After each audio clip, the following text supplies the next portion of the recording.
Leadership International as well. And we're so glad you all could join us today. So, a bit about Seagull Leadership. We are a student-led 501c3 nonprofit organization that strives to spread cultural diversity, aid the less fortunate in our communities, and grow academic enthusiasm in students around the world. So, in the seminar, we'll be asking our senior guest speakers questions about their high school experience and the college application process. Could every senior please introduce yourselves with your name, what university you'll be attending, and your major/intended major?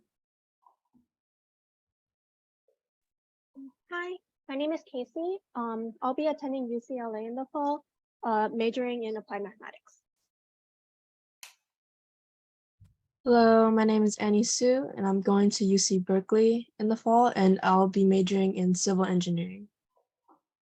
Hello, my name is Ryota Sato, and I'll be attending Stanford University over the fall, and I'll be majoring in electrical engineering. Hi everyone, I'm May. I went to the college preparatory school and I'm going to attend UPenn next year, studying business and finance at Wharton. And quick disclaimer, I have COVID, so I might be a little low energy today.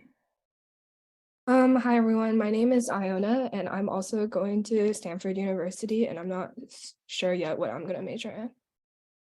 Awesome. Thank you all for joining us today. So we'll start off with the 11 pre-written questions that we'll ask the guest speakers. During this time, if anyone in the audience has questions for our speakers, feel free to put them in the chat or say them out loud at the end. We will answer audience questions in our second segment after we finish with the 11 pre-written questions. Now we'll start off with our first question.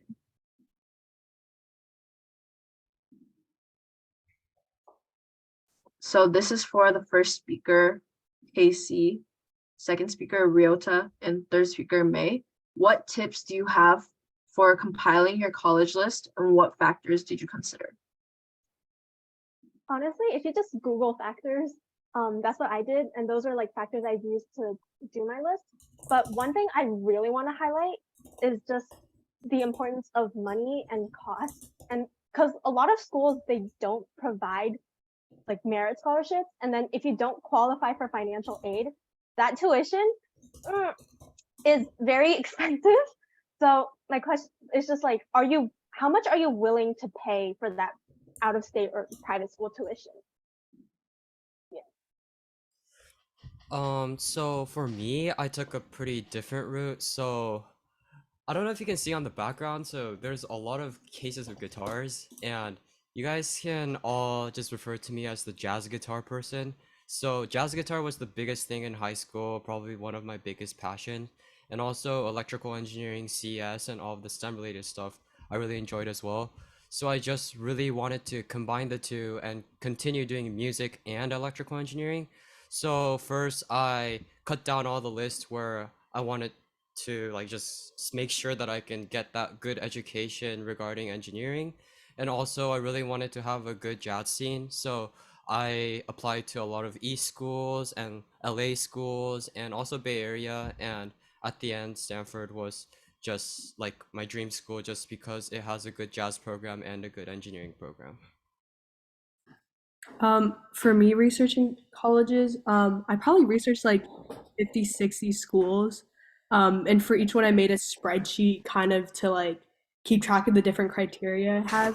And just a heads up, like try to make researching for college fun, like find like personal criteria stuff to make it more interesting. Like I had a friend, for every college she researched, she would look at how far the college was to the nearest Trader Joe's, because she was like, I could learn a lot about the college around like location or culture just by like how much people like have access to Trader Joe's.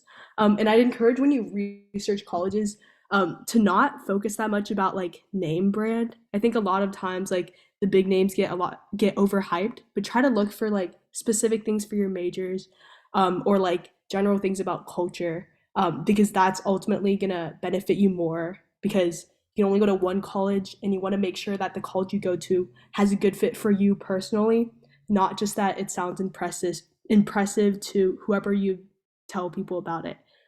Also, one more thing, for deciding on colleges, I would encourage you to visit schools to get a better vibe of the culture. And the best time to do that is not during summer or during winter break, because most college students would be at home or like not on campus. Try to go like during spring break when most students will still be in the college. And so you could talk to some specific people there to get a better vibe about the general culture there. Awesome. Yeah, that was super insightful, guys. And now that we know that there are a number of factors, I hope that helps our audience make more educated decisions when compiling their college list. So moving on to the second question, what was your timeline for the application process? And what advice do you have for beginning/timing the application process? I personally started like very embarrassingly early. I started the week right after AP test my junior year. Um, Honestly, I would recommend starting extremely early because then you have time for ideas to sit in your brain and develop. Because when you first start writing, that first draft is not going to be good. I have a similarly, I started writing around the beginning of summer, so probably just around now for junior, rising senior students. And what I did was, I just, I was sure that I was gonna apply to UCs just because I live in California, and also I just had a dream school, which was Stanford, since I was like 2 years ago or 3 years ago. So the EA school and also the UCs, I just made sure to finish those essays. So around November, actually had a lot of time to do a lot of senior school work and continue my extracurriculars over the years, and I wasn't that overwhelmed. I think I have kind of like a different advice. So I think I also started during the summer, but I felt like a deep pressure, like, or at least I've pressured myself a lot to finish my UCs and my Common App during the summer.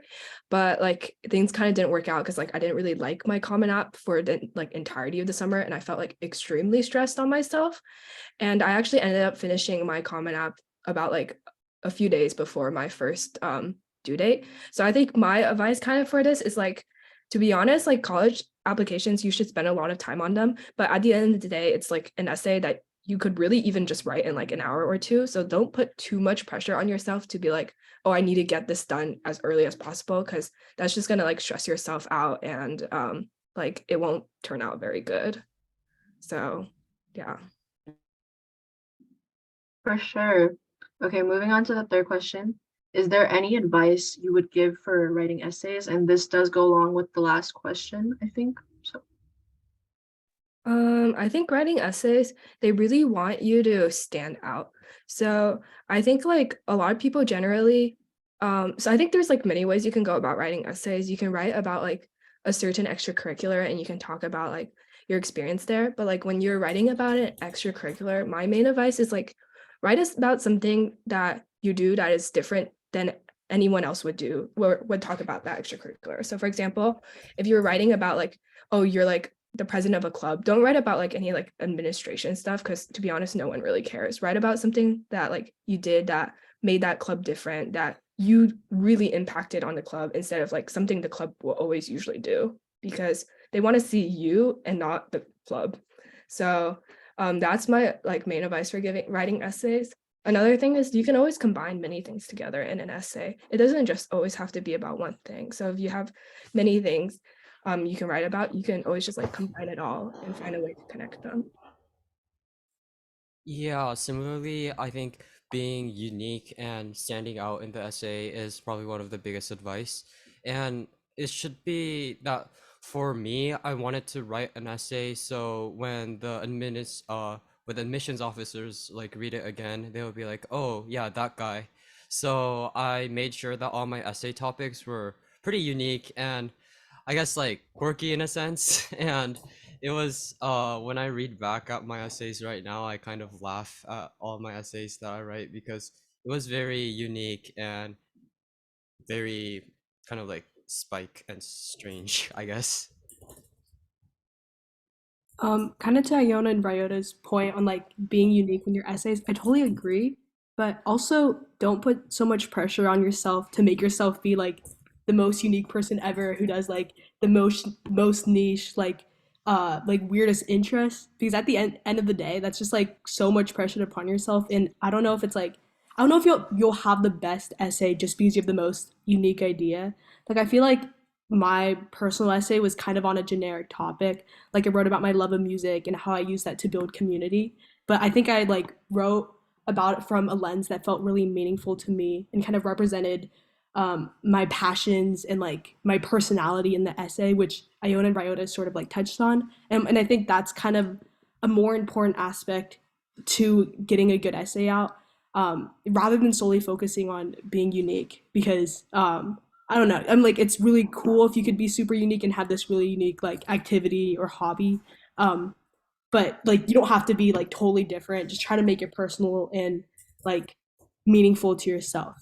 And second thing, I would say try to be cautious about not trying to share your personal essay to everyone and get all everyone's thoughts on it, because that can be kind of overwhelming and probably just like choose 2 or 3 people that you really trust to get their ideas on.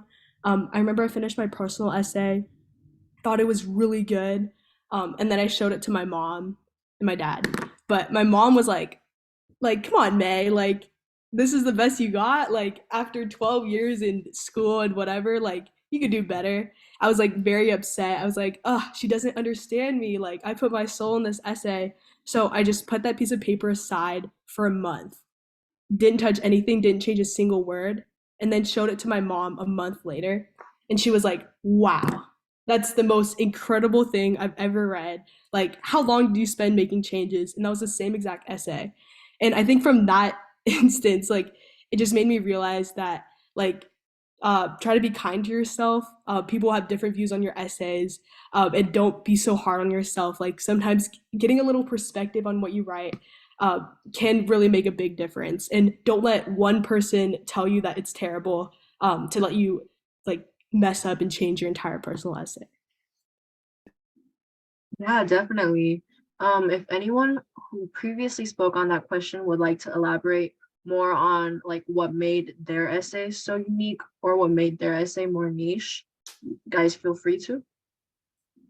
Yeah. So, as I mentioned earlier, music and especially jazz music was one of my biggest like things and passion. So for my essay topic, I think I wrote about my friend's bike brakes. They were like B flat, like the sound was a B flat, and then I built off the essay from that, and then connected how like composers are like engineers and algorithmists, and I kind of juxtaposed the two. So, like I could have just written like a very basic essay about I like jazz guitar, period.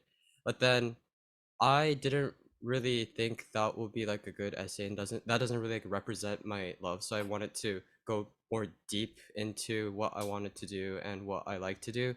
So I guess putting like a bit of a spin to it is uh just writing a lot of drafts and seeing which one is like the favorite one is a good idea, yeah. Nice, thank you. So moving on, the fourth question would be, how did you find the inspiration for your personal statements and what advice would you give to students starting out with their applications? Okay, so like the way I approach my essays is I just kind of thought about like what themes or like major lessons that I want to talk about in my essays, and then I found like experiences that encapsulated that theme. Like for example, the jazz music example, right? The theme that you want to communicate is I like jazz music, and then like the experience that was used to talk about that was the B flat of the break.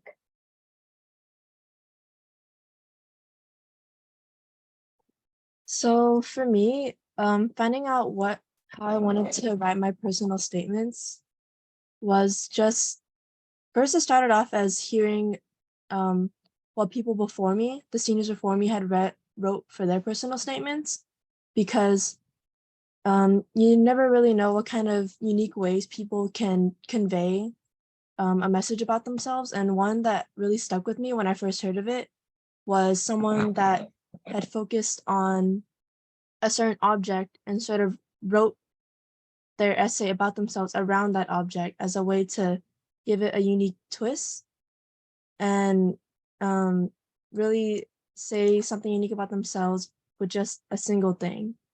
And so for me, I was a bit straightforward with my essays, but I knew that when I wrote them, I really wanted to focus on what the message about myself was to the people reading it.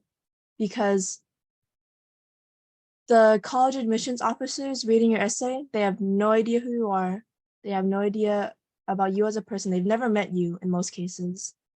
And so with these essays, you really want to put down things about you. So try not to get off topic with your essay and talk about something that's not you. And this isn't to be self-centered and seem egotistic in your essay, but really showcase the best sides of yourself and what is meaningful to you.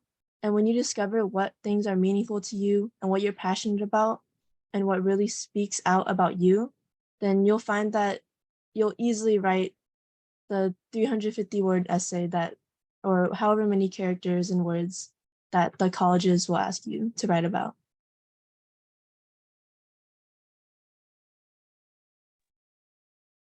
Thank you. So again, what extracurricular activities did you do and how did they impact your college applications? Okay, so for my extracurriculars, it ranged from, I believe I was able to put an extracurricular, so my extracurriculars range from clubs at school and internships outside of school, and also just some programs outside of school that were meant to support students in like discovering what they want to do in the future. So I did a range of extracurriculars, and I think they did significantly impact my college applications because if you break it down, your college applications are basically your personal statements, your essays, extracurriculars, and your grades, and maybe an interview depending on where you're applying to. But personally, I did not interview, so I cannot speak on that. And your extracurriculars are just another way that colleges know who you are outside of school, because everyone goes to school. Everyone tries to get the best grades. And so extracurriculars can show your passions and what you're dedicated to outside of school and how you decide to spend your own time that you're not technically required to spend on anything like you would be at school. So if you are trying to find extracurriculars to do, find ones that you think you'll enjoy and you think that would be good experiences for you. And maybe hopefully, depending on it, you can speak on it in a good way later on when you're applying to colleges, because they will show a lot about you as a person. Yeah, I agree with Annie. And so the extracurricular that I did was yeah, I think you guys already know at this point, jazz guitar. And I think they impacted my college application especially like significantly. And that is because I think academically I was just like a normal student just taking AP classes in high school. But then the jazz guitar part kind of made me stand out from the others. So I was like in the regional jazz band, like all state jazz band, international competition here, there. Like I was just building up my musician side of my application and my academic side of the application. And then I also did extracurriculars that combined the two, such as making like an audio matrix monitor that visualizes music and stuff. So I think just having something that you really like to do, like a passion that could range from like magic, Rubik's Cube, origami, guitar, like anything, just I feel like just base your application off of what you really like to do, because at the end of this whole thing, just the things that you really like to do will stand out, and the passion will come through, and all the admissions officers will understand that, oh yeah, this guy has a passion in jazz guitar. And just being honest to yourself and writing those kind of topics in the college applications stand out. So for me, the extracurricular was jazz guitar, and they impacted a lot for me. Awesome. Thank you both. So this question will also add on to the question we had before about extracurriculars. So how do your extracurricular activities, examples, community service, competitions, leadership, etc., make you stand out from other applicants? And for the two speakers, would you say like which one of those stand out more than another? Yeah, can I share screen really fast? This Yeah, is building off of uh the last question's points, but I think this just like help provide a helpful visual for me. Um, just basically reiterating their point. Okay, so this is kind of a graph of layout of the people who got into Harvard, kind of their like high school GPA and SAT score. And you can kind of see like the general trends, right? People with high GPAs, high SATs are more likely to get accepted into Harvard, right? Like, makes sense. Work hard, get good grades. Um, but this is also the people who got rejected from Harvard. Once again, what are the trends that you see? Kind of like high GPA, high SAT, right?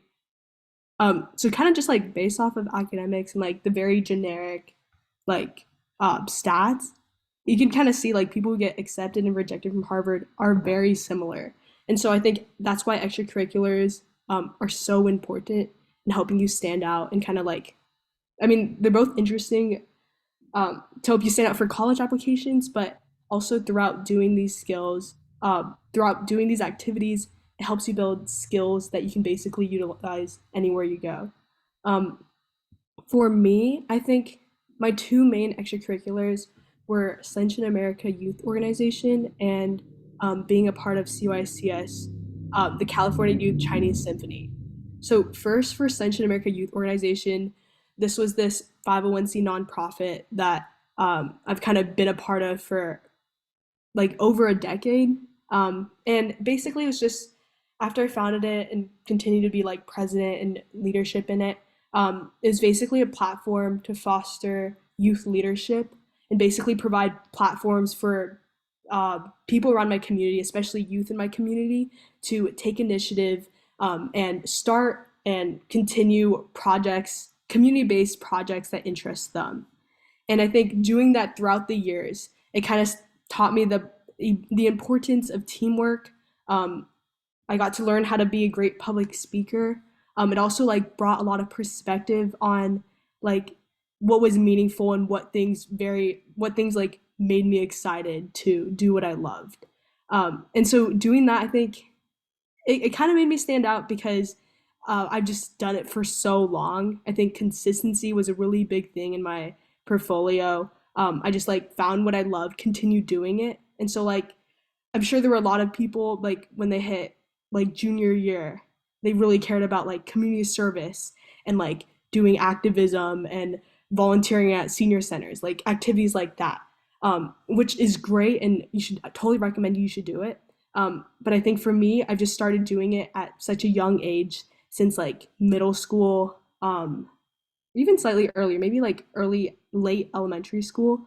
I've just like done a lot of volunteer service from a very young age, and that consistency throughout 10 years really allowed me to show that I had a passion for serving the community. It wasn't just, I didn't just do it for a year leading up to college, but it was something that was a big part of my life. Yeah, I also just like helped, it gave me a lot of opportunities to form a lot of meaningful connections and friendships. For my second activity, Brian's also a part of this, but I played the Chinese bamboo flute in the California Youth Chinese Symphony. And I was also a part of the ambassadors program. So we traveled around California sharing Chinese traditional music and culture with the rest of California. And with that, it kind of allowed me to express myself creatively, kind of like Ryota with the jazz guitar. It was something I loved, and it gave me a creative outlet for it's a cool creative outlet. And also, it kind of brought in my scope of what was possible, allowed me to meet a lot of people that I normally wouldn't have been able to interact with. And I think just like that perspective um, helped me bring this really interesting perspective to the essays I wrote about these experiences. I also did a lot of clubs and random other leadership stuff. Nice. Thank you. For me, I think community service competitions and leadership are all equally important, and I did all three of them, I say. And I think leadership is probably the highest one that I did.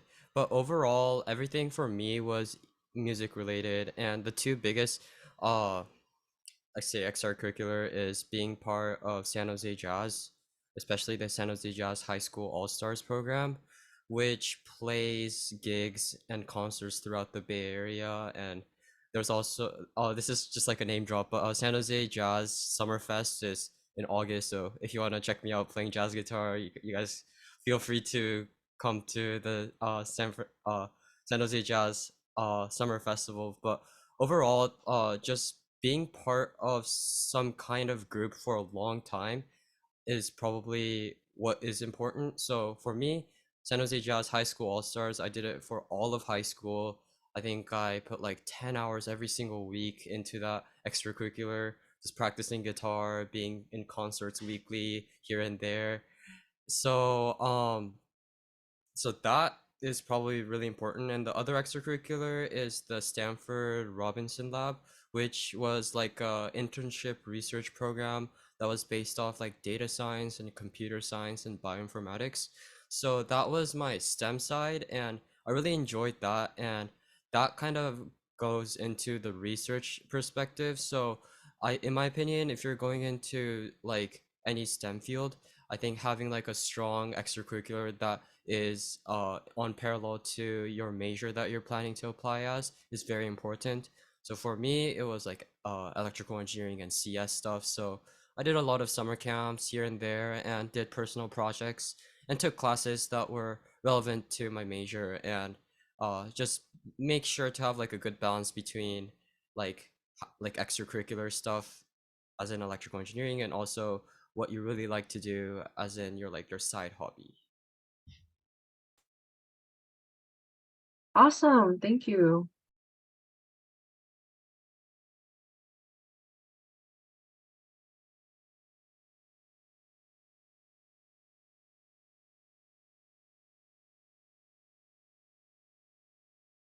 Oh, I think you're muted. yeah, Sorry. Sorry, my bad. Sorry about Okay. that. So, how many AP courses do you recommend that high school students take, and how important are these courses in your college application? And I know you touched a bit on taking courses that are relevant to your major. yeah, so I attended Wilcox High School, and so at Wilcox they do offer a lot of AP courses, but like a majority of like the higher APs are not like offered at Wilcox. And to be honest, I was so busy just playing music that I didn't have the time to self-study for the AP courses.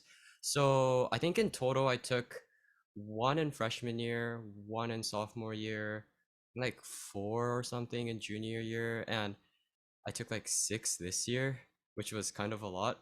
But for me, I just made sure to take AP courses that were relevant to my major, which was like AP Comp Sci Principle, AP Comp Sci Application, AP Physics, and AP Calculus, and all the STEM related APs.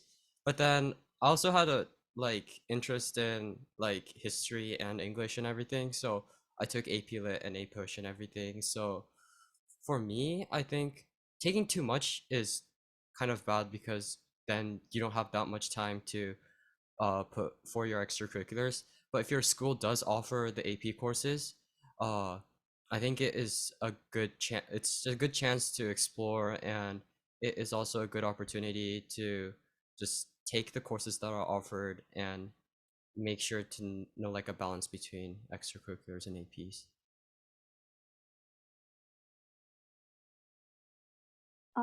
Honestly, I would just recommend taking as many as possible.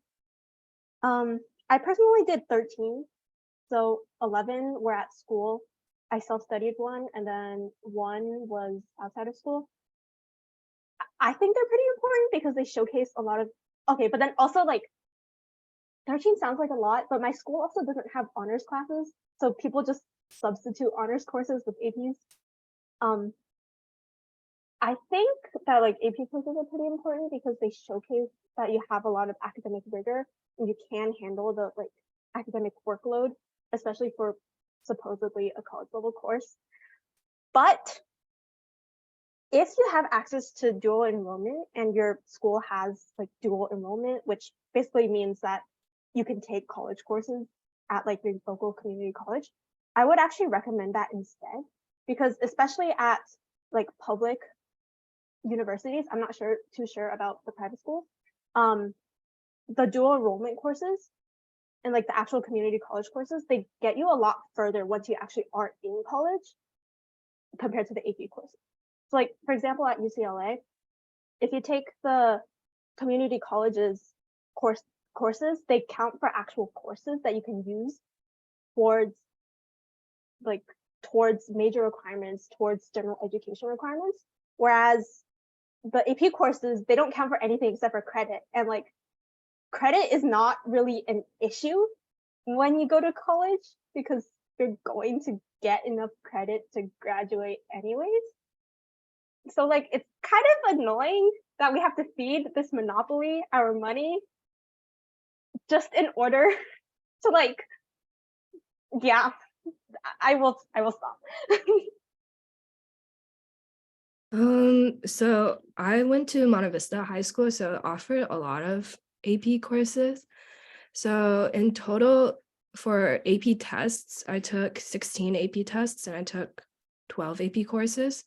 I think that they're pretty important. I think AP tests don't really matter, but I think AP courses, it shows that you're not like scared of challenges and you're not scared of difficulty.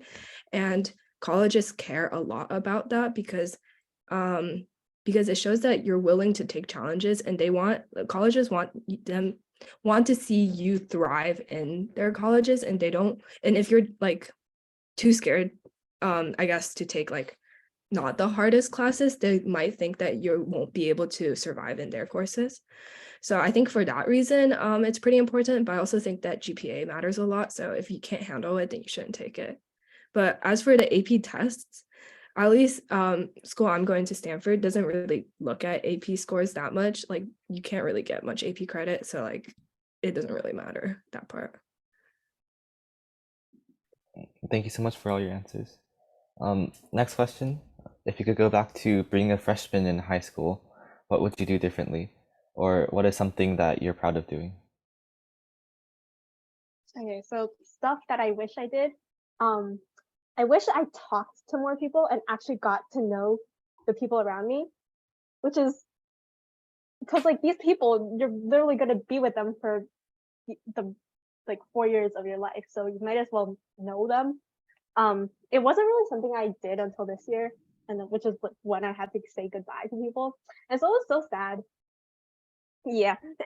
And then stuff I was glad I did is like one, keeping up my grades, because I don't know, I find it kind of weird. It's like there seems to be a less emphasis on grades recently and like more on extracurriculars as like, oh, this is how you get into college. But like extracurriculars can't hide the fact that you're terrible academically if you don't get good grades. And then two is just I did things that I was interested in rather than like stuff that my parents or people around me said would help with college apps. So like this, I think this just creates a more authentic experience and like creates more like themes that you're able to weave into your essays much better. And also it's stuff that you can pursue in your future after college apps are over, because spoiler alert, college apps are not your entire life.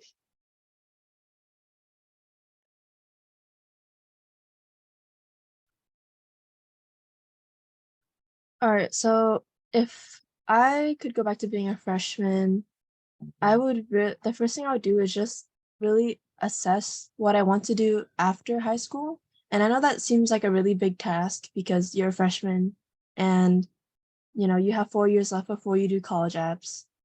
But I didn't realize how many options there really were outside of like big universities after high school.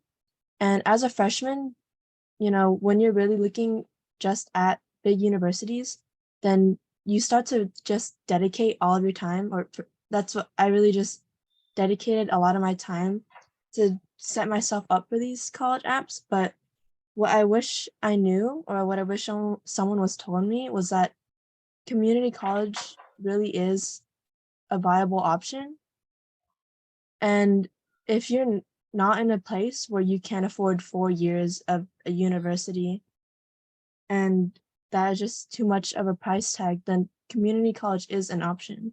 And it will save you so much money compared to going straight into a 4 year. And I say that as I'm going straight into a 4 year, but that is because I'm lucky enough to have all my siblings and my parents who are able to support me and who said, yeah, going to a 4 year is an option for us. But um knowing that community college is an option really takes the stress off of basically like overworking yourself in high school to try to get into a big college, because transferring out is an option, and depending on your community college, there are options where you are guaranteed to transfer out into certain colleges.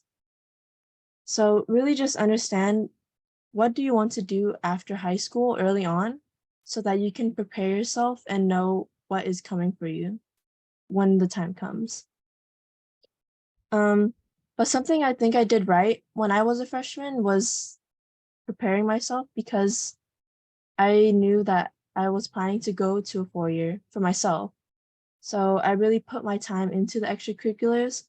And although it was a bit of a double-edged sword, dedicating to myself for these extracurriculars just because it took a lot of my own time personally, ultimately it led me to where I am now, and at a college that is the best for where I am location-wise and also major-wise. So Thank you for your answers. Are there any resources that you found particularly helpful in school or outside of school? Yeah, so regarding college applications, I feel like being organized is very important. So for me, I made a Google Drive folder that was like Ryota Sato college application or something like that. And then I made sure to have folders for EA schools, RD schools, and all those like different types of school, and then make sure to write supplement essays for, and then make a Google Docs for each supplement essay, and also making like a Google spreadsheet for your activities list. And I think being able to access these and having all these like organized way of keeping track of your college application, I think made my whole application process very efficient. So for example, a lot of the college app topics and prompts are very similar to one another. So when I finished one of my UC essays, I was like, oh, wait, this essay works for Georgia Tech or something like that. So I based off the essay by going back to the Google document, and just having like all the records in front of you, very organized, is very important. And the second resource that I found very helpful is after college app about scholarships. So I'll send it in chat. It's called FastWeb, and if you input your demographics and everything, it automatically matches you to like millions of scholarships. And for me, I just spam applied as much scholarships that I can, because our family wasn't able to afford the all 4 years of Stanford because it's a private school and it's really expensive. And also I was considered an international student. So that basically made it so that my tuition's like almost nearly 100K per year. But then when I was researching for scholarship, I was like successfully able to achieve a scholarship that paid like full ride to Stanford. So that took away a lot of the stress, and I think that was one of the reasons why I chose like Stanford. So just having the opportunity there, that there are scholarships available, and a lot of these scholarships, if you find the correct ones, it's very easy to get those scholarships because no one applies for them. So asking your school counselor and asking for your school college prep person, which exists in at least for Wilcox. So just talking to people and asking for scholarship is always an option. Yeah, I definitely second Ryota. Like, stay organized. I did not know about FastWeb. That's so smart. I'm gonna check it out. But I think in addition, kind of wait, actually build on top of his point, like really take advantage of the school resources you have, whether it's like the college counseling department, if your school has that, um, or just like upperclassmen. Like I remember like having a few schools that I was really interested in, and then so I've reached out to upperclassmen who were going to that school or like a few years ahead of me who were like in the college process and kind of just talked a lot with them because each high school is kind of different when you're applying to colleges. Like they're kind of evaluated a little different. And I know my school, like college prep, it was like the process was a little different than some of the other like public schools and stuff. And so like really utilize the upperclassmen at your school. Like they're super excited. People love telling you how smart they are in like the college process. Take advantage of that. So like I don't know, just randomly reach out, ask them for advice. Sometimes they have like the best things that you won't really know about, and they tend to have more like specific like high school related advice to tell you. That was super helpful for me. In terms of like on the school campus, I guess this isn't really like resources, but when I was choosing between colleges, I my school pushed hard for small liberal arts colleges, and I didn't know a lot about them. So I encourage you, if you're considering small liberal arts colleges versus like big research universities, um, like choose one small liberal arts college that you feel like represents the most generic liberal arts college. Visit them during your spring break or like a random weekend, and try to reach out to someone at your school who is already attending that university and ask them to give you a tour of the college. Because usually like if you go to a random if you go to like the college's like school tour, it's usually like a commercial. Like they're selling you the school, they're trying to tell you all the best things about why you should attend that like university or college. But if you have a specific person that's just like a random student and doesn't have to like feed you all the commercial and like the selling points of the school, you'll kind of get a better sense of the actual like culture and what like student life is like there. And then so doing that for like a major research university and a small liberal arts college kind of helps save a lot of time in terms of doing like college research and finding what schools fit you.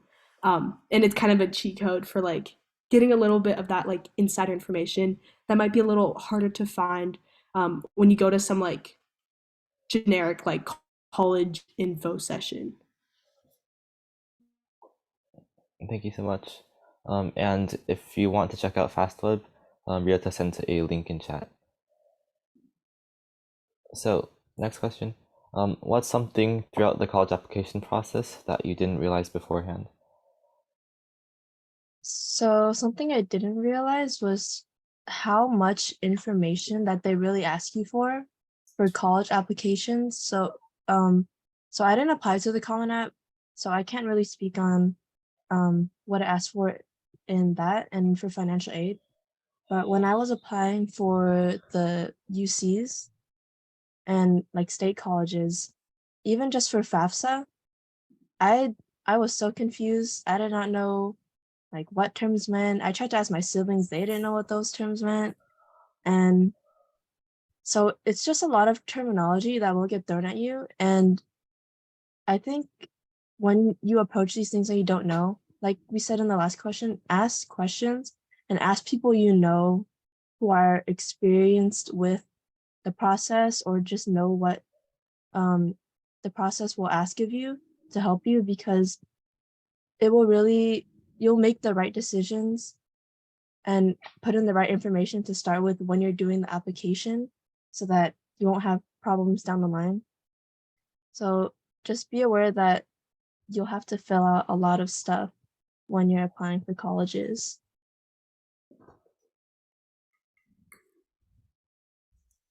Yeah, I agree. And for me, the something that I didn't realize and I wished I knew beforehand is a lot of schools have this thing called an arts portfolio, which is basically a portfolio that allows you to send stuff that is not really like academic based. So if it's like a artwork or some film that you made, or in my case, a lot of my music that I actually like recorded, you can send those in addition to your college application. It's called an arts portfolio, and a lot of like the Ivy League school and Stanford had one as well. And but the one caveat is, if you do an arts portfolio, a lot of the schools, the deadline is actually earlier than the deadline without an arts portfolio. So for Stanford, REA was November 1st, but with an arts portfolio, I think it was like October 15th or something. So then when I realized that there was an arts portfolio, I was like, oh my gosh, I don't have that much time. I have to start recording this, I have to record that. And then I have uh like college app essays as well. So in my case, if I didn't have a head start in the summer, I wouldn't have been able to submit my application on time. So I guess if you're going into any like dual degree with arts, or planning to submit an arts portfolio because that represents you and that will help you, which in most cases it will, just beware that the deadline is earlier than usual. Um, I think something I have to say is more like, I guess, like psychological or something. But basically, I went to a high school that was extremely competitive. It was like all everyone cared about was college. So I think there was definitely a fear I had before I started my college applications that, like, oh, like there's expectations of like what college I go to and everyone else would care. But I think throughout the college application process, what I realized is like everyone's really going through their own things and they don't really care about where everyone else is going to. Especially like kind of how I think about it is usually no matter kind of like what college you go to, people will have opinions on whether or not you actually deserve to go. So really the college you go to does not change at all what people will think about you, and if it does, then it means that they clearly don't know you well enough to make any other assumptions about you. So if they don't know you well enough, clearly it doesn't matter what they think anyways.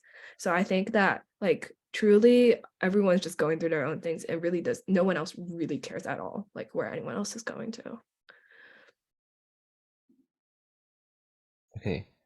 Question 11. How did you decide which college to commit to, and what factors influence your decision? Okay, so for me, I was really in between three colleges: Berkeley, UC Berkeley, UCLA, and UC Santa Barbara. For me, it was just where would I rather, because I like where would I rather live? Because the truth is, like, you go to a university not just for the academics, but also because you have to live there and tolerate being alive for 4 years.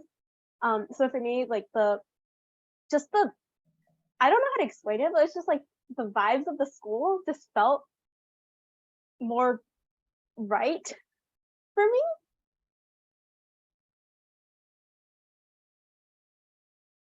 Okay, so I was choosing between Caltech, Yale, and Stanford. So I actually REA'd to Caltech, so I really liked Caltech.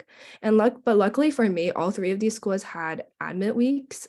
So I got to go to every single school and I got to live with the people who are going to that school. And that was like one of the most important things for me when I was deciding colleges.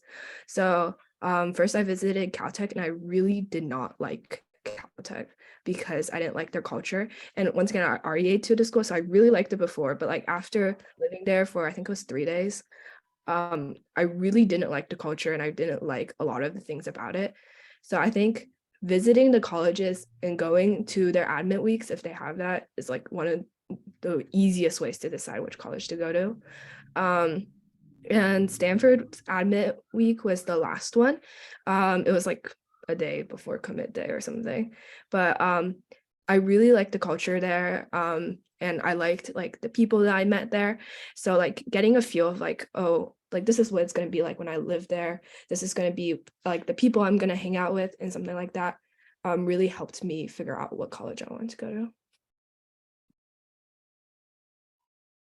So for me, um, I decided which college to commit to based mostly on financial because with my siblings having experience going to college, they know about the debt, and I know college debt is like a big thing people talk about.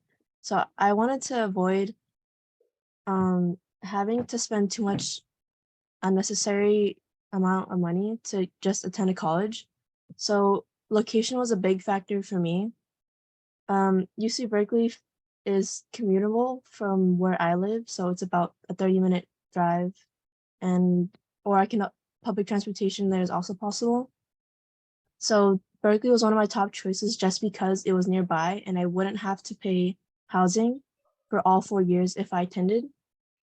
And when I got acceptances from my other UCs that I applied to, I really took time to compare the cost of attendance between them all. And when I compared them all, just the amount I would save by not having to do dorming really is what pushed Berkeley over the edge from the other colleges and made me choose to go to Berkeley. And even if I didn't get accepted to Berkeley, ultimately I would have gone to community college just because personally for me, finances were a big part of deciding where I wanted to commit to. Um, so yeah.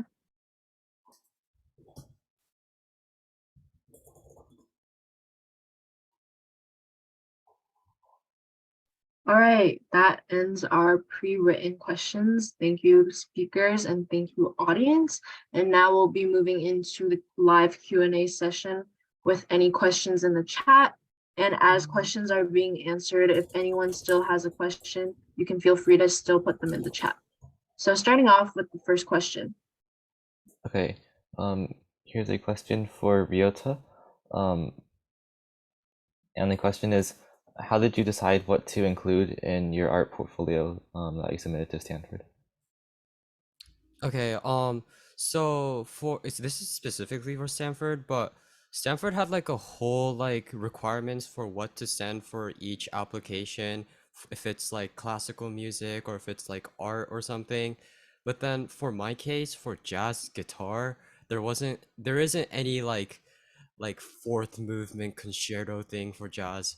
So I was really confused what to send for the Stanford application arts portfolio. So I actually emailed the professors there, the jazz professors there, and what they're expecting.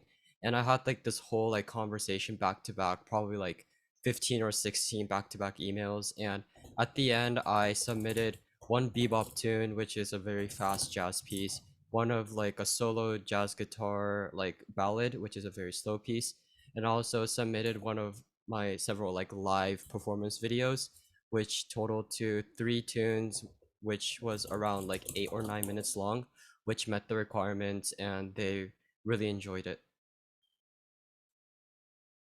Nice, thank you. So elaborating on that, what was your experience with that overall, you think, with other schools in general? Our arts portfolio? Yeah. Um, I guess arts portfolio is like a very unique way or like a very like easy way to convey your skills and passions. So for me, if there was an arts portfolio, I submitted an arts portfolio. So I just recorded all the tunes and all the songs that I wanted to submit before the college application process and just submitted like a lot of them to like any of the schools that accepted arts portfolio. And I guess the process is very like it's not really elaborated that much compared to other parts of the application because not that many people do arts portfolio. But in my opinion, if music or art is one of your like was one of your biggest extracurriculars, just showing like a physical or like audible proof is a very good way to complement and support your application as a whole.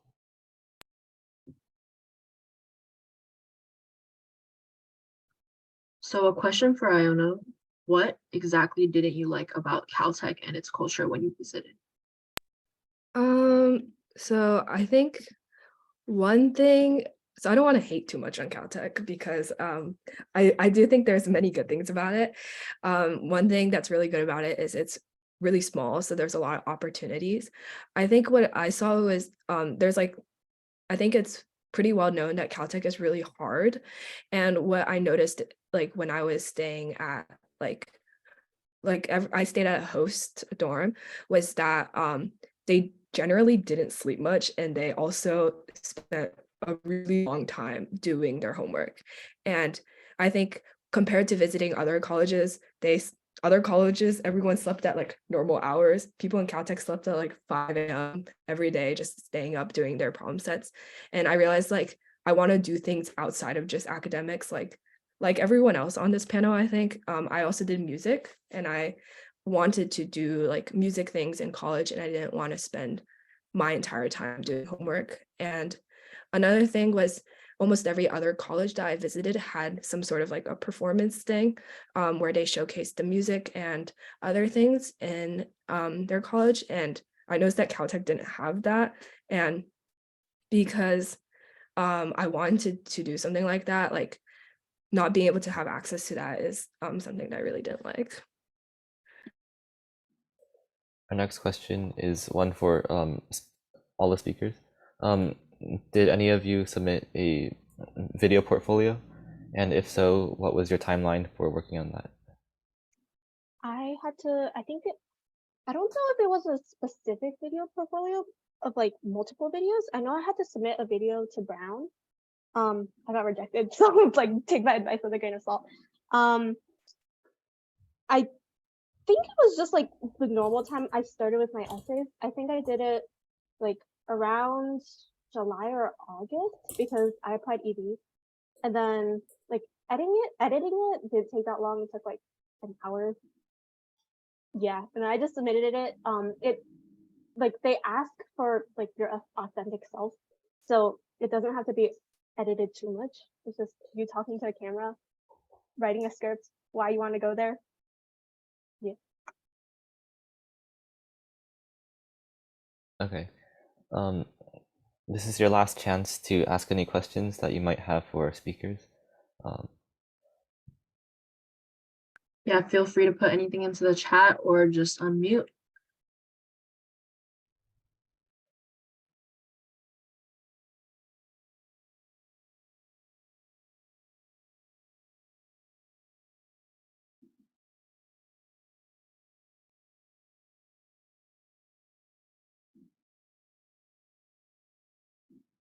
All right, so that will be it for today's college talk. That was an insightful session, and we want to thank our guest speakers for joining us today, and we wish them luck on their future endeavors. So if anyone is interested in joining Seagull Leadership International this year, officer applications will be going out soon this summer. So to reiterate Brian's point, there are a lot of good opportunities in Seagull Leadership International, such as volunteering events, and you can also grow your leadership skills once you're an officer. But once again, thank you audience for coming today, and we'll see you next year. And thank you again to the speakers that spoke today. We enjoyed all your advice. Speakers, please stay. But other than that, thank you everyone. You are free to go. Thank you.